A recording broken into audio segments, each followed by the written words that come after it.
BBC আন্তর্জাতিক সংবাদে আপনাদের সবাইকে স্বাগতম। এই মুহূর্তে আমাদের হাতে এসে পৌঁছানো ইরান, যুক্তরাষ্ট্র এবং ইসরায়েলের সকল ধরনের যুদ্ধের নতুন আপডেট আপনাদেরকে জানিয়ে দিব। শুরুতেই থাকবে সংবাদ শিরোনাম, এরপর বিস্তারিত। ইরানের সঙ্গে হয় অর্থবহ চুক্তি, নয়তো কোনো চুক্তি নয়, ডোনাল্ড ট্রাম্প। ভারত যা চাইবে তাই পাবে, বললেন ডোনাল্ড ট্রাম্প। লেবাননে তীব্র যুদ্ধ শুরু করতে নেতানিয়াহুকে চাপ ইসরায়েলের নিরাপত্তা মন্ত্রীর। দর্শক, এতক্ষণ শুনছিলেন সংবাদ শিরোনাম, এখন বিস্তারিত। শুরুতেই আপনাদেরকে জানিয়ে দিব, ইরানের সঙ্গে হয় অর্থবহ চুক্তি, নয়তো কোনো চুক্তি নয়, বললেন ডোনাল্ড ট্রাম্প।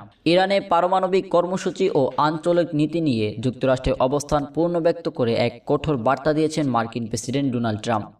সামাজিক যোগাযোগ মাধ্যম ট্রুথ সোশ্যালে দেওয়া এক পোস্টে তিনি স্পষ্টভাবে জানিয়েছেন, তেহরানের সঙ্গে যে কোনো চুক্তি হলে তা হতে হবে অত্যন্ত অর্থবহ এবং আমেরিকার স্বার্থের অনুকূলে, অন্যথায় কোনো চুক্তি সই করবে না ওয়াশিংটন। নিজের পোস্টে ট্রাম্প সরাসরি উল্লেখ করেন, ইরানের সঙ্গে চুক্তি হলে তা হতে হবে একটি মহা এবং অর্থবহ চুক্তি, আর তা না হলে আদৌ কোনো চুক্তি হবে না। ট্রাম্পের এমন মন্তব্যকে তেহরানের উপর ওয়াশিংটনের সর্বোচ্চ চাপ প্রয়োগের কৌশলের ধারাবাহিকতা হিসেবে দেখছেন আন্তর্জাতিক রাজনৈতিক বিশ্লেষকেরা। এরপরে আপনাদেরকে জানিয়ে দেব, ভারত যা চাইবে তাই পাবে, বললেন ট্রাম্প। যুক্তরাষ্ট্রের স্বাধীনতার ঘোষণার 250 বছর বার্ষিকী উপলক্ষে দিল্লিতে আয়োজিত এক অনুষ্ঠানে ফোনে যুক্ত হয়ে ভারতের প্রধানমন্ত্রী নরেন্দ্র মোদীর প্রশংসা করেছেন মার্কিন প্রেসিডেন্ট ডোনাল্ড ট্রাম্প।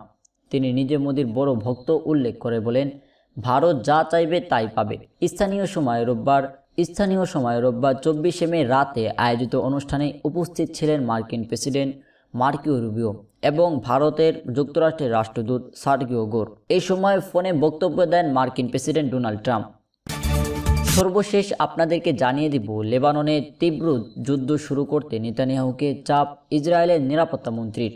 গত সপ্তাহে লেবাননে যুদ্ধবিরতির মেয়াদ বাড়ানো হলেও তা মানতে নারাজ ইসরায়েলের কঠোর ডানপন্থী জাতীয় নিরাপত্তা বিষয়ক মন্ত্রী ইতামার বেন গভির। লেবাননে আবারও পুরোদমে তীব্র যুদ্ধ শুরু করার জন্য ইসরায়েলি প্রধানমন্ত্রী বেনিয়ামিন নেতানিয়াহুর প্রতি জোর দাবি জানিয়েছেন তিনি।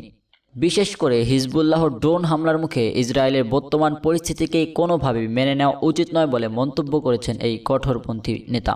সামাজিক যোগাযোগ মাধ্যম এক্স এ সাবেক টুইটার দেওয়া এক পোস্টে বেন গভির লেখেন, বিস্ফোরক ড্রোনের এই বাস্তবতাকে স্বাভাবিক হিসেবে মেনে নেওয়া নিষিদ্ধ। এখন সময় এসেছে প্রধানমন্ত্রী উচিত মার্কিন প্রেসিডেন্ট ডোনাল্ড ট্রাম্পের টেবিলে চাপ দিয়ে স্পষ্ট জানিয়ে দেওয়া যে আমরা লেবাননে আবারও যুদ্ধে ফিরছি।